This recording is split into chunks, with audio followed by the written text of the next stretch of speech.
असल्याची खबर रायगडी समजताच महाराजांनी त्यांना पालखी सामोरी पाठवली आणि या वीरमूर्तींचं सप्रेम सादर स्वागत केलं. महाराजांचा रायगड कैलासाच्या दिमाखात झळकत होता. महाराष्ट्राचं हे रामराज्य आणि या हिंदवी स्वराज्याची ही अयोध्या पाहून गागा भट्टांचं अंतःकरण आषाढ्याच्या आकाशासारखं बेभरून आलं. ते महाराजांना म्हणाले, महाराज, स्वराज्याचं रूप पाहून मी धन्य धन्य झालो. तुम्ही धर्मसंस्थापना केली, ममतेचं समतेचं सुखाचं धर्मराज्य निर्माण केलं.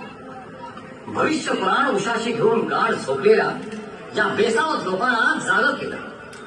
भगवद्गीता तुम्ही आचरली, शून्यातून तुम्ही ब्रह्मांड निर्माण केलं. लक्ष लक्ष घोडा, पायदळ, आरमार, गडकोट उभे केले, तरी तुम्हाला सिंहासन नाही, मस्तकी छत्रछावणे नाही. हे कैसे? आम्ही सारे करंटे लोक तुम्हाला केवळ राज्यकर्ता मानलं, पण सिंहासनाधीश्वर राजे म्हणून आम्ही त्या बादशहांनाच दंडोत खालीत राहू.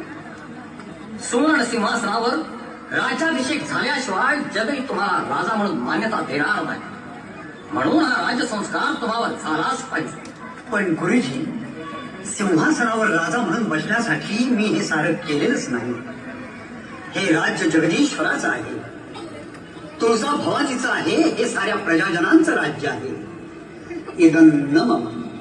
महाराज, हे तुमचं थोरपण समजायला आणि सांगायला महर्षी वाल्मिकीच हवे, पण नाही गुरुजी. हे राजा, तू जर माझा मानवी सल्ला ऐकणार नसशील तर काशी विश्वेश्वराचा आणि वेदधर्माचा प्रतिनिधी म्हणून मी तुला आज्ञा करतो की तुला राज्याभिषेक करून घ्यावाच लागेल. शिवा, या हिंदवी स्वराज्याच्या चिरंतन कल्याणासाठी तुम्हाला कर्तव्य म्हणून छत्रपती झालंच पाहिजे. राजे, तुम्ही माझ्या साऱ्या इच्छा पुरवल्या. हीही माझी शेवटची इच्छा पूर्ण करा. हिंदवी स्वराज्याचं छत्र चामरांची सोन्याचं सिंहासन मला डोळे भरून पाहू द्या. माझ्या आयुष्याच्या व्रताची सांगता तुमच्या राज्याभिषेकातच आहे शिवबा. आणि अखेर महाराजांनी मान्यता केली.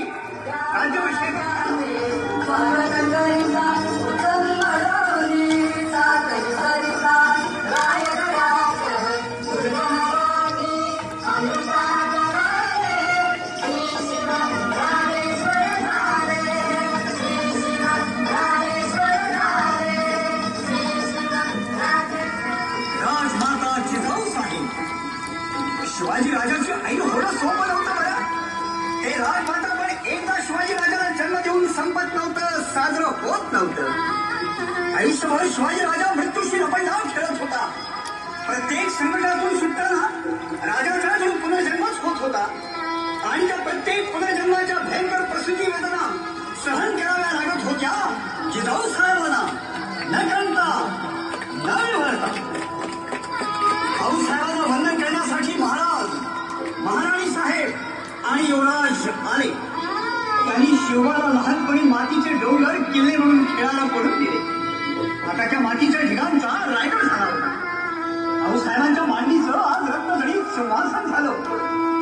भाऊसाहेबांच्या अंगाई गीतांचे उपदेशांचे आज वेदमंत्र झाले होते. भाऊसाहेबांच्या अश्रूंच्या आज सप्तगंगा झाल्या होत्या. त्यांचा शिवबा आज सिंहासनाधीश्वर महाराजाधिराज छत्रपती होत होता. भाऊसाहेबांनी याचसाठी केला होता अट्टहास. उदंड औक्षाचे व्हा बाळांनो, रामराज्य करा. ही पहिली पायरी म्हणजे माझे बाजी पासळकर, ही दुसरी पायरी म्हणजे माझे बाजीभाऊ देशपांडे, ही तिसरी पायरी म्हणजे माझा सूर्यजी काकडे आहे, ही चौथी पायरी म्हणजे माझा तानाजी आहे. हे सारे वीर स्वराज्यासाठी मरण पावले, म्हणूनच मला या सिंहासनाच्या पायऱ्या चढता येत आहे. महाराज, थांबा.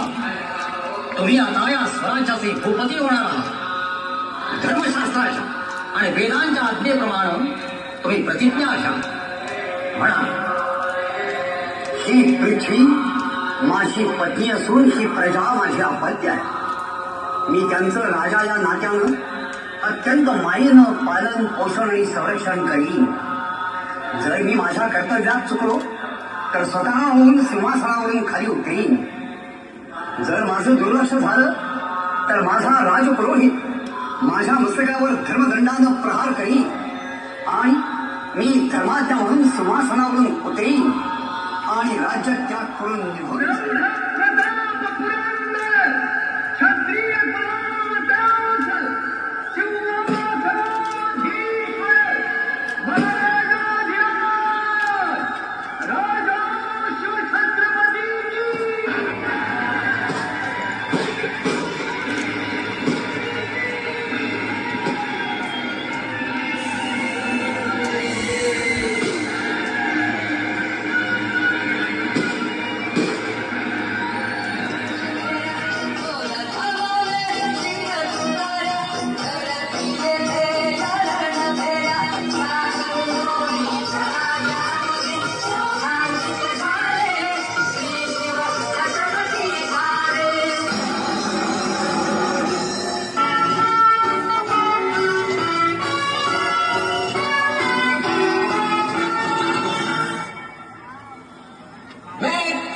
Your Majesty, it is indeed due to a lucky turn of events that by the grace of God we have been given an opportunity of being an eyewitness to this auspicious occasion of Your Majesty's coronation. अंश पर कन्या जी अंश पर दो मलिक अंश पर